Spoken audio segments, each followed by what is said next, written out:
Ndabasuje cyane kandi ndabashima ko aka kanya mwahisemo kumva iyi episode yacu ya mbere ya podcast yacu ya mbere. Ni podcast izagaruka kuri wellness muri rusange cyangwa se kubaho neza, kuba umeze neza mu mubiri. Izagira rero ibice bigera kuri 5 bitandukanye, kandi wowe uduteze amatwi aka kanya ndagira ngo nkubwire ngo ni ukuri fata umwanya wawe iminota mikeya ujye wumva buri episode, kuko nuyirangiza yose nzi neza ko izakugira umumaro kandi uzabikunda cyane. Ku batamenye rero, nitwa Delphine Umuhoza, niyo mazina nkoresha kuri social media zanjye zitandukanye zirimo Instagram, Twitter, Facebook, LinkedIn, ndetse ubungubu ushobora kumbona no kuri Spotify no kuri SoundCloud ndetse na YouTube. By'umwihariko dusanzwe tumenyeranye mu biganiro byacu bitandukanye bidufasha kwiyungura ubumenyi, ariko ubungubu noneho nahisemo gutangira za episodes z'ibiganiro. Tuzajya dufata ikiganiro kimwe tugende tukirepartisa mu episode atandukanye, ubundi tugende tuganira. Icyo uyu munsi rero nicyo kigaruka ku kubaho neza cyangwa se kuri wellness, kumva wowe umeze neza ufite ubuzima buzira umuze wuzuye. Mbere ya byose rero, ino episode ya mbere nduva tugiye kureba by'umwihariko kuri introduction muri rusange, ubundi kubaho neza ni iki, wellness cyangwa se kumva ufite ubuzima buzima bisobanuye iki. Ibyo byose nibyo turi birebere hamwe uyu munsi, hanyuma ibindi bice bindi tuzajya tugenda tuganira tureba buri cyiciro cyose kigendanye no kubaho neza mu mubiri, kuko buryo umubiri wacu ugizwe n'ibintu byinshi bitandukanye. Umubiri buriya kumva umeze neza birenze ku kuba wowe utarwaye, cyangwa ngo uvuge ngo niba ngiye kubwira umuntu mu Kinyarwanda iyo dusuzanyije twavuga ngo mwaramutse cyangwa mwiriwe, mugenzi wawe gusubiza ngo mwiriwe na mwaramutse, ariko cyangwa se akakubaza ngo meze neza, mbere yuko umusubiza ngo ntago meze neza uranze kumubwira ngo meze neza. Ariko ibyo byose rero nibyo nshaka ko twiga kuri ubu ngubu. Ese kumera neza ni ukumera gute? Ese kumera neza bisobanuye kuba utarwaye? Ese kumera neza bisobanuye kuba wishimye? Kumera neza bisobanuye iki? Turaza kureba rero mu mpande zose zitandukanye turebe kumera neza ni iki. Iyi episode rero nibyo tugiye kurebera hamwe, turebe ibice bigiye bitandukanye bigize umubiri wacu bituma twumva ko tumeze neza, ibyo tugomba gukora bifasha umubiri kugira ngo tumere neza, n'ibindi nk'ibyo ngibyo.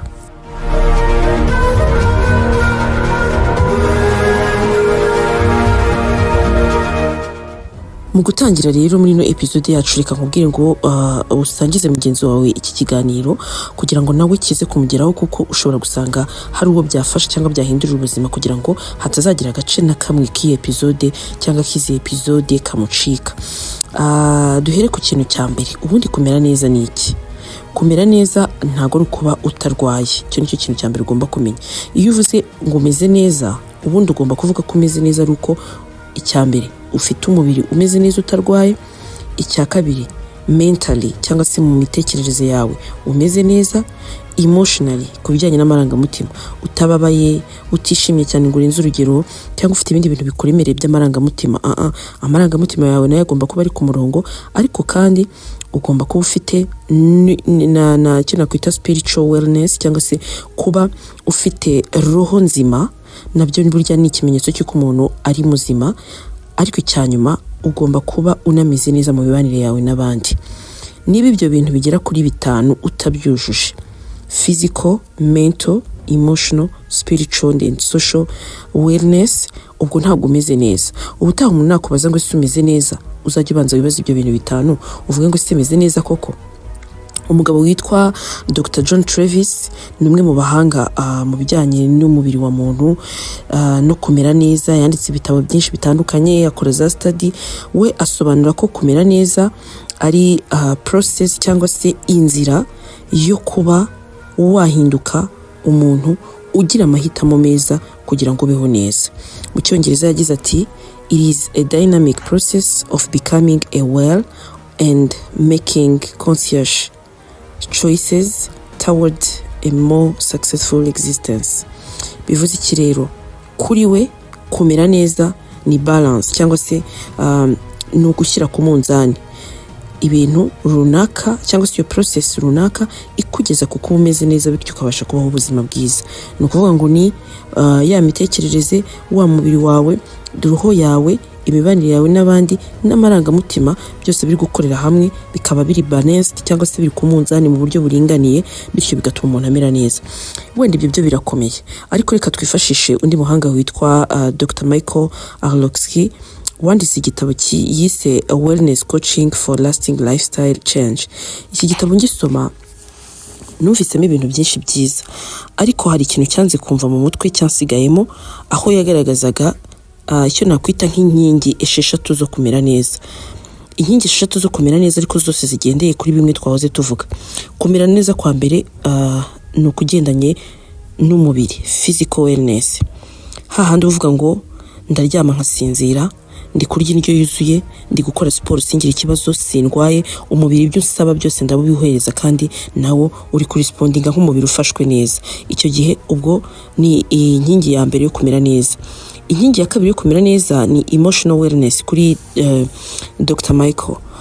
Emotional wellness rero ahangaha ni hahandi umuntu aba ari muri level cyangwa se umubiri we uba ufite imbaraga zo kumanaginga stress, kwakira stress mu gihe runaka ukamenya n'uburyo yitwaramo, ariko noneho ukaba ufite n'uburyo bwo kubasha kumenya ngo amarangamutima ari bunzemo muri ubu buryo ndayakontorora gute. Ese sindi burakare cyane, ese sindi butukane cyane, ese sindi buseke nkarenza urugero abantu bakabona nasaze. Dukomeje n'inkingi ya gatatu rero, inkingi ya gatatu yo igaruka kuri mental wellness cyangwa se kuri ya mitekerereze, kuba uri muzima ariko mu buryo bw'imitekerereze cyangwa umeze neza mu buryo bw'imitekerereze. Hahandi usanga ubasha kwiga ikintu gishyashya, hahandi usanga ushaka ibintu bigukuza mu buryo bw'imitekerereze, ukabasha gusoma ibitabo, aho ngaho niho ushobora kuvuga ngo meze neza mu buryo bw'imitekerereze. Ariko si bigarukiraho gusa. Dufata urugero, niba uri nk'umuntu ukunda gukoresha telefone, ukaba ujya nko kuri TikTok cyangwa kuri Instagram cyangwa se ku yindi social media yose ukoresha, ugashaka kwiga utuntu dushyashya, ugakunda gukurikirana utuntu tw'utwegeranyo, kumva amakuru ku bintu runaka, mbese ibintu bikwigisha, icyo gihe nibwo ushobora kuvuga ko uri muzima mu buryo bujyanye n'imitekerereze. Wibuke ko hari n'igihe kigera ibyo ngibyo ukaba wumva utabishoboye cyangwa utabishaka, icyo gihe mu buryo bw'imitekerereze ntabwo uba umeze neza. Hanyuma inkingi ya kane ni spiritual wellness cyangwa se kuba umeze neza mu buryo bw'imyemerere cyangwa by'imyizerere cyangwa se bwa roho. Icyo gihe ni hahandi uri kuvuga ngo ese naremewe iki, ndi ku isi kubera iki, ese ni biki ngomba kuzuza, ngomba kuzagera kuki, imyemerere yanjye wenda ivuga ko ubu ngubu ngomba gukora gute, ariko na nyuma yo wenda yo kuba ndiho bizagenda gute. Ariko kandi bikagendana n'indangagaciro. Indangagaciro zikwiriye umuntu umeze nkanjye nizi. Hicara nkavuga ngo ngewe Delphine Umuhoza ngomba kuba ndi umukobwa cyangwa ndi umugore umeze gutya, wubahiriza ibi ABCDEF, nkashyiraho indangagaciro zigomba kundenga kungenga, nkavuga nti byanze bikunze iki kintu sinzagikora. Ngenda nkiyemeza nkavuga ati ngewe Delphine Umuhoza ndiho ntago nzigera mbeshya, nzahora mvuga ukuri. Ngewe Delphine Umuhoza ndiho sinzigera nsuzugura umuntu na rimwe. Ngewe Delphine Umuhoza kuva ndiho sinzigera nishyira hejuru, nzahora nca bugufi.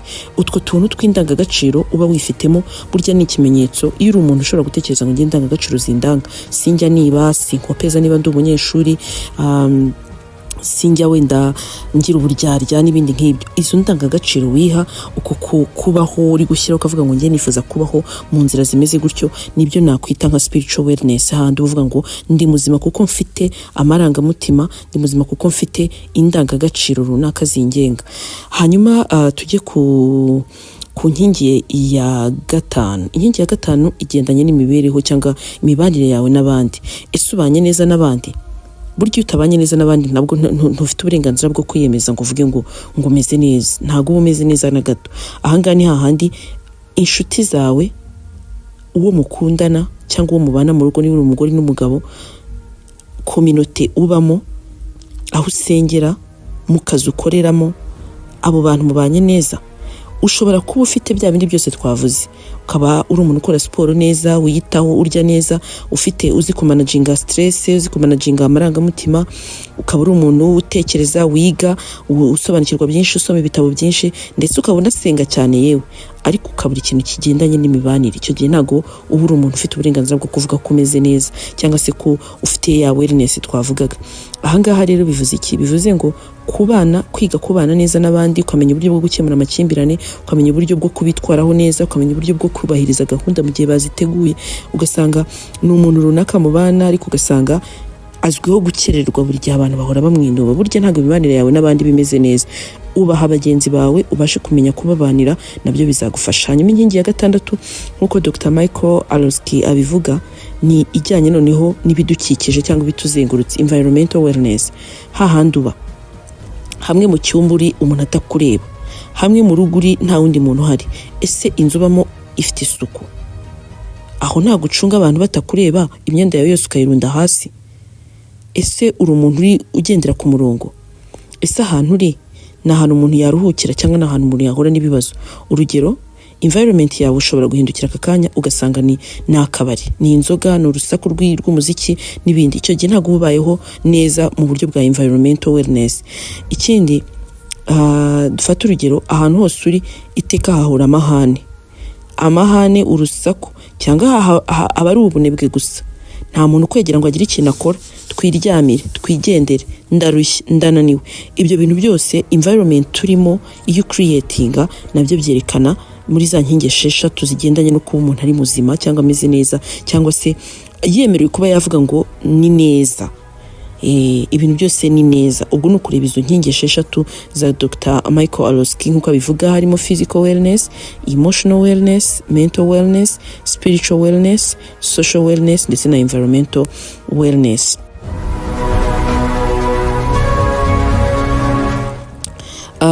Hanyuma rero buriya kugira ngo ugere ku kuba wamera neza muri ibyo byose tumaze kukubwira muri izo nkingi 6, hari ibintu ugomba gukurikiza kandi bitanagoye rwose pe.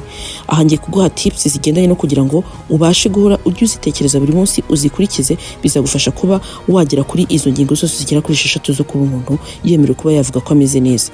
Icyambere, tangira gahoro gahoro.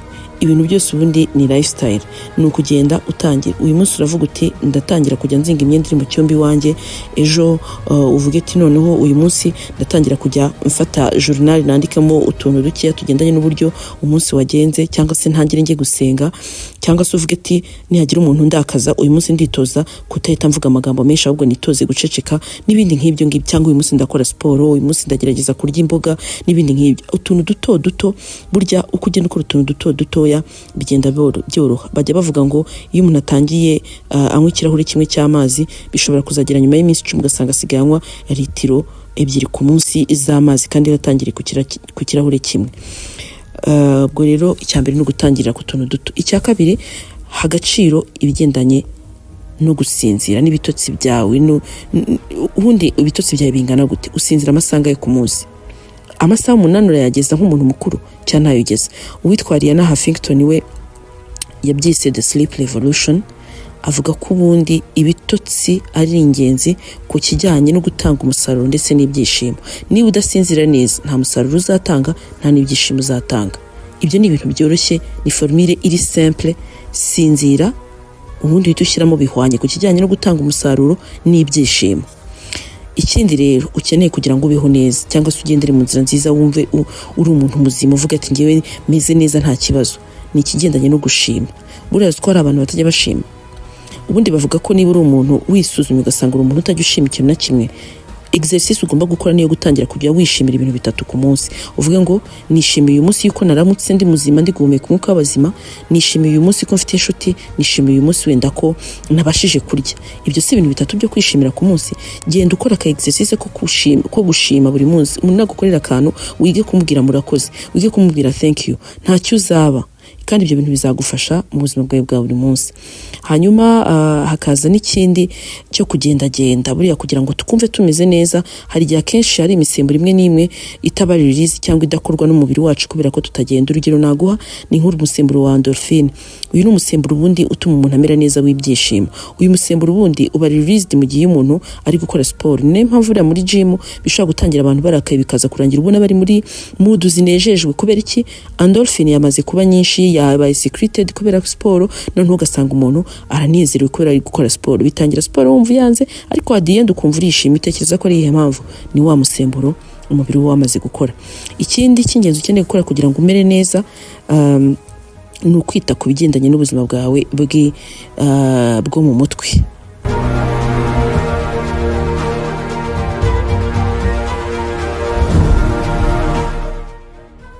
ubuzima bwo mu mutwe ahangandi kuvuga irinda ibintu ibyo ari byo byose bituma umutwe wawe n'imitekerereze yawe itagenda neza.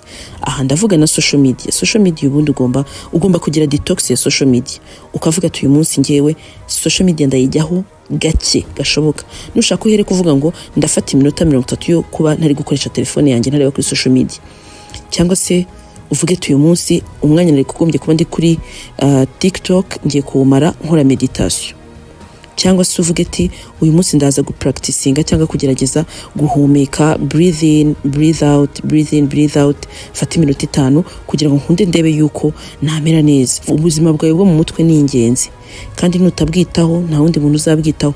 Ngiki kintu kigusaba imbaraga. Ibindi bintu byose abaganga bashyiramo imbaraga bagira bate, ariko niba ushaka kugira ubuzima bwiza bwo mu mutwe bihera kuri wowe. Ikindi ni ikigendanye no guseka. Tukivuga ubuzima bwo mu mutwe, buriya guseka bigabanya stress kandi bikanongera abasirikare b'umubiri, bityo bikaguha immunity yo ku rwego rwo hejuru. Fata umwanya urebe ibintu bigusetsa, jya muri za comedy show, dore dufite za Gen Z n'izindi. Gendana n'abantu bagusetsa. Uzi ko hari umuntu usanga mu buzima bwe atagira abantu bamusetsa n'umwe, ugasanga nta n'ishuti agira imusetsa. Gerageza ibishoboka byose wigereza abantu bakunda gusetsa, burya bizagufasha mu buzima bwawe. Icyanyuma ukeneye gukora kugira ngo wumve yuko ufite umubiri utekanye kandi wumve wishimye, cyangwa wumve ufite amahoro, wumve uri umuntu muzima, ugomba kugerageza kugira abantu bagusubizamo imbaraga, apana abantu baguca intege. Uragendana na wa muntu, guko mana uyu munsi wambaye biki, guko busubira sa gute, uwo musatsi wawe, ese izo nzara zawe, abo bantu buri munsi bagusubiza inyuma, ugendana nabo kubera iki? Kuramo inshuti zawe mu buzima bwawe ziguca intege, ufate za nshuti zikwibutsa uburyo uri umuntu ukomeye, uburyo uri umuntu ushoboye byose, zigusubizamo imbaraga, zikakubwira ati kiriya kintu yaba ari wowe wakirangije mu gihe runaka, aka kanya gira gutya na gutya. Ibuka kugira zikubwire tujyane muri siporo, dutemberane n'ibindi nk'ibyo. Izo nizo nshuti rero ukeneye mu buzima bwawe. So ubwo rero mu gihe kiri kuvuga kuri wellness, kiri kuvuga kumera neza, hari ikintu nshaka kukubwira tunasoza. Nagira ngo nkubwire ngo ujye ubyuka ukore siporo, cyangwa se utekereze ku bigendanye n'umunsi wa mbere y'ibindi bintu byose. Aga story kanyuma nasorezaho ni inkuru ivuga yuko buriya mu mubiri w'umuntu harwaniramo intare ebyiri. Intare imwe burya ngo ni intare ikubwira ibyiza, imwe ifite urukundo, yishimye, ifite amahoro. Hakaba n'intare noneho y'umujinya n'ubwoba. Ubwo rero izakura niyo uzagaburira. Cyo ni kimwe. Icyanyuma nanakubwira ari nacyo nsorezo kugira ngo twibuke kujya duhora turwana no kubona ibyiza mu buzima bwacu, nuko buriya nufata igikombe ugashyiramo amabuye manini azajyamo yuzure vuba, ariko nusukamo umusenyi muri ayo mabuye manini azakwirwamo, n'umusenyi numara kuwusukamo ugasukamo itaka naryo rizajyamo, naryo niryuzura ugasukamo amazi bizajyamo. Bivuze iki? Jya ubanza ibintu biremereye mu buzima bwawe ari byo ushyira muri wowe, numara kubiremereza ibindi byose bizajya bigenda bifitinga gahoro gahoro. Ngayo nguko rero gerageza ibishoboka byose, wishime, unezerwe. Hanyuma rero ukimara kumva iyi podcast n'ibituganiriye, gereranya uhereye kuri 1 kugeza ku 10. Urumva wagereranya kumera neza kwawe kuri kangahe? Ufate iminsi 7, nurangiza uvuge ngo ngiye kwiyemeza kujya nywa amazi angana gutya. None nyuma y'iminsi 7 uzatubwire amazi usigaye unywa angana gute. Ngayo nguko rero icyo nasoza nkubwira nuko kubaho neza, wellness, kumva umeze neza ni process, ni ibintu bigenda gahoro gahoro. Icyangombwa si intambwe wateye, ahubwo nukuba wabikoze buri munsi.